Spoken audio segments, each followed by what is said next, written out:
Ja, als laatste gaan we naar Femke van der Plas. Zij schuift aan, want ze is de nieuwe vertrouwenspersoon van de LLTB en de Veilig Ondernemen Limburg. Welkom, Femke. Ja, dank. Hoe is dat zo gekomen, een vertrouwenspersoon? Waarom is dat nodig? Ja, ik ben dus vertrouwenspersoon veilig buitengebied voor boeren en tuinders die klem komen te zitten met criminelen. En ik doe dat al 2 jaar lang in Zeeland en Brabant en sinds mei ook in Limburg. Dan gaan we even terug. Boeren die het klem komen te zitten vanwege diefstal, zeg je, en... Ja, criminaliteit. Over de volle breedte eigenlijk. Inderdaad, diefstal en inbraken. Ja.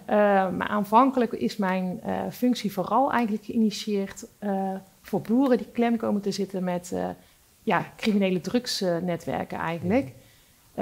Want zij benaderen bijvoorbeeld boeren voor een leegstaande stal, kas of schuur. Om te kijken of ze daar bijvoorbeeld een hennepkwekerij of een drugslab in kunnen plaatsen. Ja. Zonder medeweten soms van de boer, maar soms ook met medeweten. Oké. En boeren zijn daar in die zin kwetsbaar Zijn daar het slachtoffer van? Zijn daar in heel veel gevallen het slachtoffer van, inderdaad. Ja, we kennen de verhalen uit Brabant. Hè? Ja. Vooral boeren die het financieel niet zo voor de wind gaat, dat die wel gevoelig zijn voor een snelle deal. Dan stappen die mensen in en dan hebben ze soms niet het idee waar ze mee te maken hebben.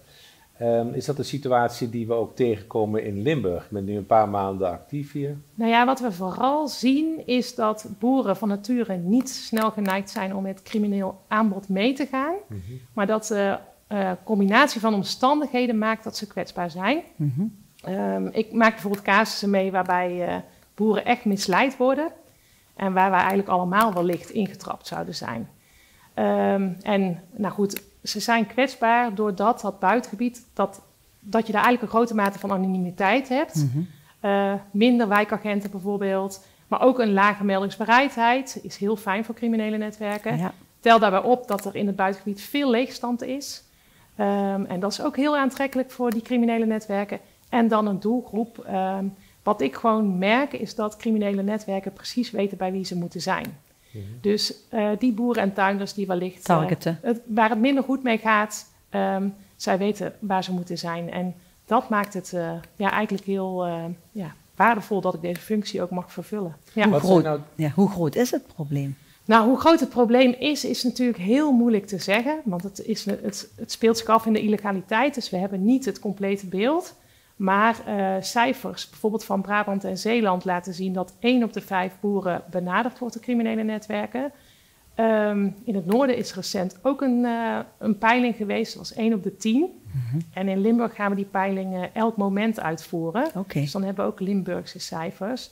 Maar de verwachting is wel dat die cijfers natuurlijk niet heel erg veel afwijken van de andere cijfers die we in het land hebben. Wat zijn nou veel voorkomende zaken als het gaat om dit soort onderwerpen? We hadden laatst in de buurt een penetrante stank in Roerdalen. Ja. Dat bleek uiteindelijk bij een boer vandaan te komen waar vermoedelijk chemisch afval in de gierput zit.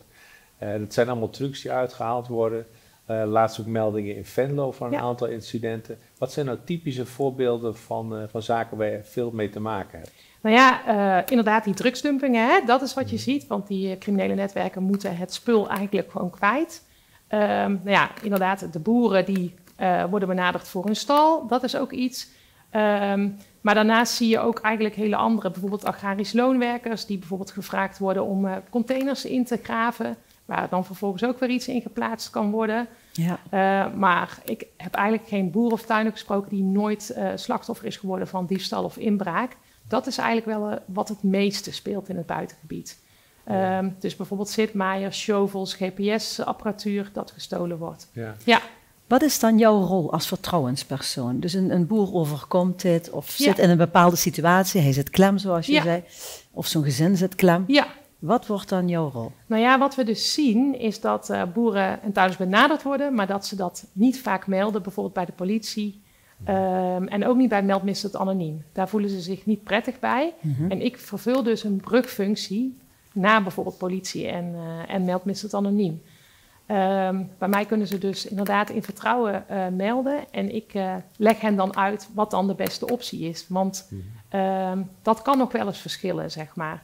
Heb je bijvoorbeeld een lab op je eigen erf zitten, kom je erachter. dan is het zaak dat je zo snel mogelijk meldt. En bij de politie heb je bijvoorbeeld ook een speciale eenheid, team criminele inlichtingen. En in zo'n geval zou zo'n melding echt daar terecht moeten komen. Zodat het niet herleidbaar is tot die individuele boer bijvoorbeeld. Ja, waar komt die weerstand vandaan? Of is het angst of is het cultuur? Of? Nou, ik vraag ook altijd na van waarom heb je eerder niet gemeld? Of ik heb bijvoorbeeld ook als ergens een drugslab. Wat zeggen ze dan? Nou, dan zeggen ze bijvoorbeeld angst om een collega bijvoorbeeld vals te beschuldigen. Of ze zeggen van, nou, ik heb het eerder gemeld, maar er werd niks mee gedaan. Of bijvoorbeeld angst om dat het in de systemen terechtkomt en dat het dan uiteindelijk toch op straat komt te liggen, de informatie. En dat er dan represailles komen. Exact. En wat ze ook zeggen van, in het buitengebied is het melden toch echt iets anders dan in de stad. Ik weet zeker, als ik meld, dan kunnen het er maar 4 zijn. Ja. En ik heb de angst dat ze dan toch bij mij uitkomen. Ja. Dus ja, ook begrijpelijk dat precies begrijpelijk want ze zijn ook kwetsbaar natuurlijk. Is. Ja. Maar des te meer ook heel belangrijk om wel te blijven melden. Ja. Heb je nou je bent nu voor Limburg aan de slag, heb je bepaalde doelstellingen die je wilt gaan halen? Nou ja, dat is moeilijk in dit vak van jou natuurlijk. Ja, echt dat bouwen aan vertrouwen. Ja. Ik hoop echt dat er meer en meer meldingen binnen gaan komen. En dat we meer boeren ook echt kunnen helpen. En hoe doe je dat? Ga je koffie drinken bij boeren? Ja, nou ja, precies. Ik doe het dus nu 2 jaar in Brabant en Zeeland. Het openen van een loket of een telefoonnummer openen heeft totaal geen zin. Nee. Je moet echt die boer op. Aan die keukentafel. Je moet naar die keukentafel aansluiten bij bijeenkomsten die toch al georganiseerd worden. En daarnaast bijvoorbeeld ook een hele belangrijke, bouwen aan vertrouwen via de vrouwen.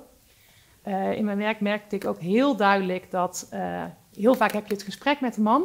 En terwijl je met de vrouw naar buiten loopt, krijg je het echte verhaal te horen. Dus ook daar zijn we heel actief in, om echt ook via die vrouwen dat vertrouwen te winnen.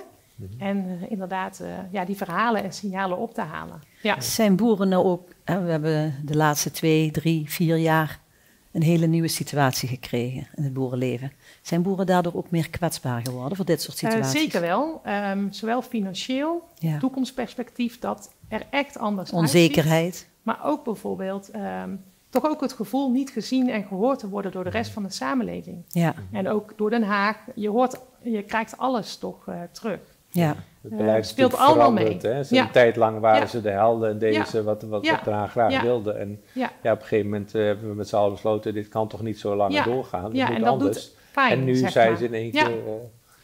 We zagen wel dat ze zich heel erg konden mobiliseren. We zagen dat ze kunnen echt een vuist maken als ze zich mobiliseren. Is dat niet ook tegen die criminaliteit te regelen door jullie? Want nou, daar zijn we dus inderdaad mee bezig om dat wel met elkaar, die brede beweging tegen criminaliteit, om die vorm te geven. Ja, want samen sta je sterk. Samen sta je sterk. En dat lukt dus stapje voor stapje zijn we daar echt ons best voor aan het doen. Ja. Nog een ander ding. Jij treedt naar buiten, je hebt een interview aan de krant gegeven, je zit nu hier. Ja. Wat betekent dat voor jouw positie? Want jij bent ook zichtbaar en daardoor kwetsbaar. Want je bent wel de linking pin, ook met het Openbaar Ministerie bijvoorbeeld. Ja, nou goed. Ik ben natuurlijk maar 1 persoon, maar achter mij staan ook heel veel andere mensen die werken ook mee. Ik ben ook niet meer de enige vertrouwenspersoon. We zijn inmiddels met meer mensen. Bijvoorbeeld ook in het noorden is ook een vertrouwenspersoon in het buitengebied begonnen. Ja. Ik werk ook heel nauw samen met collega's van de LLTB en Platform Veilig Ondernemen Limburg. Dus in die zin, en met de politie uiteraard. Dus we zijn echt daar heel alert op. Dus, mooi. Tegelijkertijd moet ik natuurlijk wel in de openbaarheid treden. Want het is van belang dat ik zoveel mogelijk meld. Mensen die het nu zien en die in zo'n situatie zitten, die willen zich heel graag bij jou melden. Ja. Waar kunnen ze zich melden? Nou, ze kunnen zich dus melden via de site van Platform Veilig Ondernemen Limburg. En ook via de LLTB, daar staan mijn contactgegevens. En dan kunnen ze dus En wat kunnen ze dan verwachten? Want dat is natuurlijk ook van, dan ga ik het melden, maar wat kan ik dan verwachten? Wat gaat er dan gebeuren? Wat kunnen ze verwachten? Als ik hen was, zou ik mij gewoon bellen. En dan kan ik met hen bijvoorbeeld ergens afspreken waar ze het fijn vinden. En dan kan ik met hen precies kijken wat er... Het begint gewoon met een laagdrempelige kennismaking. Ja, exact. En dan kan ik met hen kijken... wat de vervolgstappen worden. Situatie. Want soms gaat het gewoon om een dealplek in het buitengebied. Nou ja, dan moet je bijvoorbeeld doorverwezen worden naar de wijkagent. Maar als het echt een boer is die klem zit, dan hebben we echt andere dingen te doen. Ja. Oké, nou, super goed werk. Zeker. Ja, fijn. Bedankt dat je je verhaal wilde vertellen. En wees welkom om nog eens een keer aan te schrijven als je wat langer actief bent. Dankjewel. Dankjewel. Deze uitzending is mede mogelijk gemaakt door Hotel en Grand Café De Pauw.